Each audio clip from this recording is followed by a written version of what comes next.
Welcome to Audit the Audit, where we sort out the who and what and the right and wrong of police interactions. This episode covers implicit bias, Florida driver's license laws, and constitutional rights for non-citizens, and is brought to us by WTFV9. Be sure to check out the description below and give them the credit that they deserve. Before we dive into the interaction, I would like to invite you all to check out the ATA Patreon page, where you can find ad-free, uncensored, and exclusive content that you can't get anywhere else. And right now, we're offering a limited-time 1-year membership with 2 months completely free. On February 3rd, 2019, in Oviedo, Florida, Officer Scott Mosley of the Oviedo Police Department pulled over 20-year-old Turkish national and English student joaquin for allegedly driving in an aggressive manner and speeding. When Officer Mosley put on his lights in an attempt to pull the vehicle over, Mr. Keinek did not stop until Officer Mosley motioned for him to pull over. Once Mr. Keinek pulled over, Officer Mosley ordered him to pull the vehicle forward to make room for his police SUV, but Mr. Keinek did not move his car.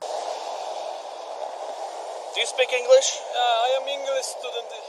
How did you get a driver's license if you don't speak English? Please. Do you have a driver's license? Yeah, I'm valid. Give it to me. I am well late. I'm go. I don't care. You're speeding. Yeah, I'm go soccer. I don't care where you're going. You don't have a Florida driver's license? No. Why are you driving here?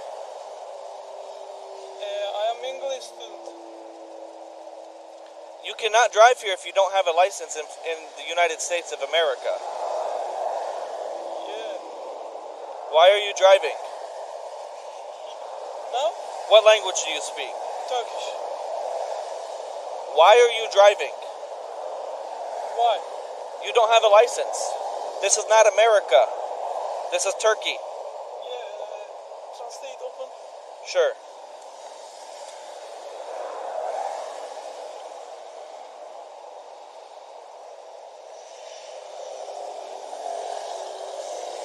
Did you see me behind you?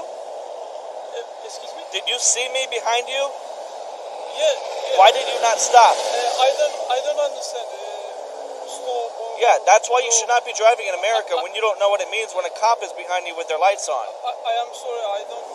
Despite the fact that he had no knowledge about Mr. Keinek's qualifications for driving experience, or driving abilities, Officer Mosley tells Mr. Keinek that he should not be driving in America if he does not know what it means when a police officer turns their cruiser's lights on. As this statement does not have a legal basis and is purely Officer Mosley's opinion, this assumption may have been a manifestation of an implicit bias against foreign drivers. Implicit bias is defined as the attitudes or stereotypes that unconsciously affect an individual's interpretation of a situation and their actions based on that interpretation. This means that individuals are often unaware that they even have these biased associations, let alone that they act in discriminatory ways because of them. Psychologists Mahzarin Banaji and Anthony Greenwald coined the term implicit bias in their 1995 article published in the scholarly journal Psychological Review. In this article, the psychologists argued that an individual's social behavior is greatly influenced by unconscious attitudes and stereotypes stemming from their past experiences. Many studies have shown that police officers' implicit biases unconsciously affect their treatment of the individuals they encounter in the course of duty. For example, in a 2016 article in the Journal of Criminal Justice, researchers Lori Friedella and Hai-Young Lim analyzed police reports to determine that, consistent with an implicit bias perspective, police were more likely to use electronic control devices over lower-level restraint methods on African American suspects than they were on Caucasian suspects. While much of the research and discussion of implicit bias is focused on racial stereotypes and associations, individuals can have implicit biases based on non-racial factors, such as gender, religion, sexual orientation, and, in this situation, nationality. Based on the broad array of evidence that suggests implicit biases impact policing decisions, Officer Mosley's assumption that Mr. Keinek was unqualified to drive in America may have stemmed from unconscious stereotypes based on his experience with foreign drivers in the past. I don't know. That's the problem.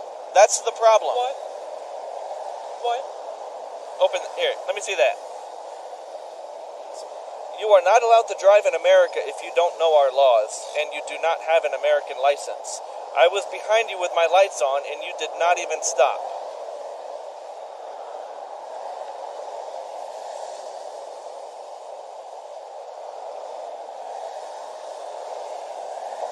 Gerçekten özür dilerim. Bilmiyordum.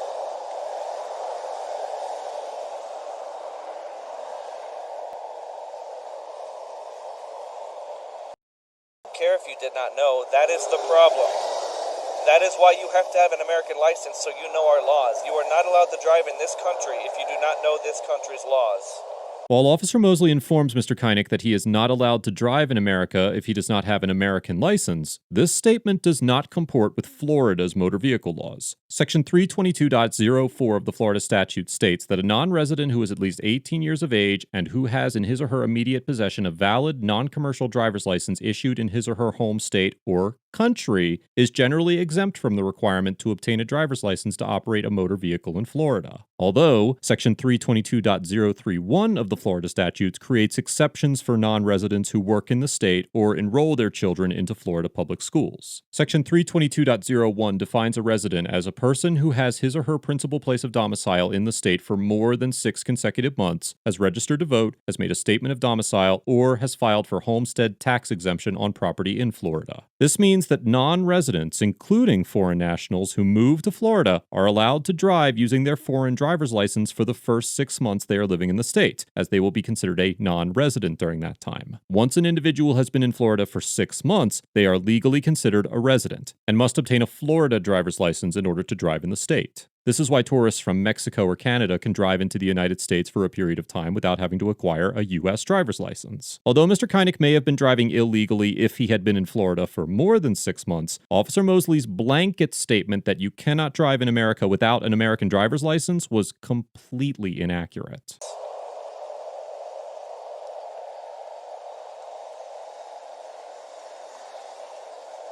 Yeteri kadar biliyorum. No, you don't. Stop. Let me see. Give me that. Give me your phone. Phone. You do not know enough.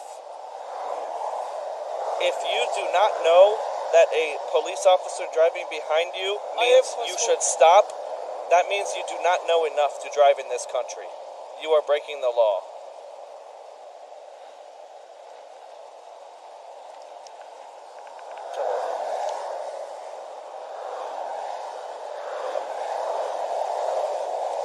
Do you have the registration? Vehicle registration? Here.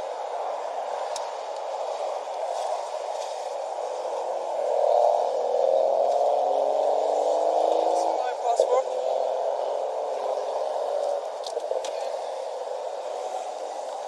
Whose car is this? My cousin. Are they home? Yeah. Call them. 31, can I get another unit?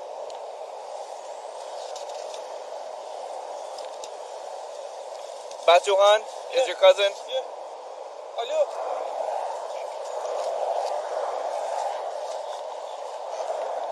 Alo.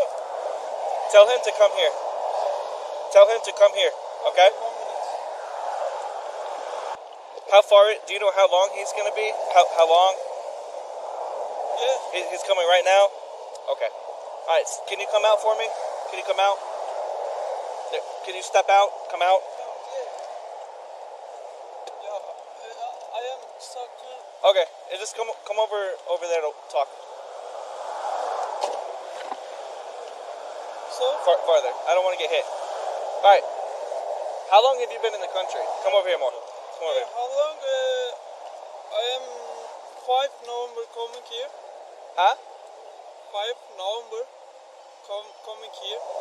Officer Mosley asks Mr. Kynick how long he has been in the country, which was a potentially incriminating question considering that Mr. Kynick would be violating the law by driving without a Florida license if he had been in the state for more than 6 consecutive months. It is well established through U.S. Supreme Court decisions dating as far back as the 1800s that the majority of constitutional rights, including the Fifth Amendment right against self-incrimination, apply to any individual who is on U.S. soil, regardless of their citizenship or immigration status. In these decisions, the Supreme Court parsed the specific constitutional language used to determine the framers' intent. For example, in the 1886 case of Yiquo versus Hopkins, the court concluded that the 14th Amendment is not confined to the protection of citizens, as it states, quote, "Nor shall any state deprive any person of life, liberty, or property without due process of law, nor deny to any person within its jurisdiction the equal protection of the laws. These provisions are universal in their application to all persons within the territorial jurisdiction, without regard to any differences of race, of color, or of nationality, and the equal protection of of the laws is a pledge of the protection of equal laws. 10 years later, the court reached the same conclusion about the Fifth Amendment, which also extends its protections to any person. In the 1896 case of Wong Ving versus United States, the court determined that the term person, used in the Fifth Amendment, is broad enough to include any and every human being within the jurisdiction of the Republic. Just as they are required to follow the laws of the country they are residing within, a resident, alien-born,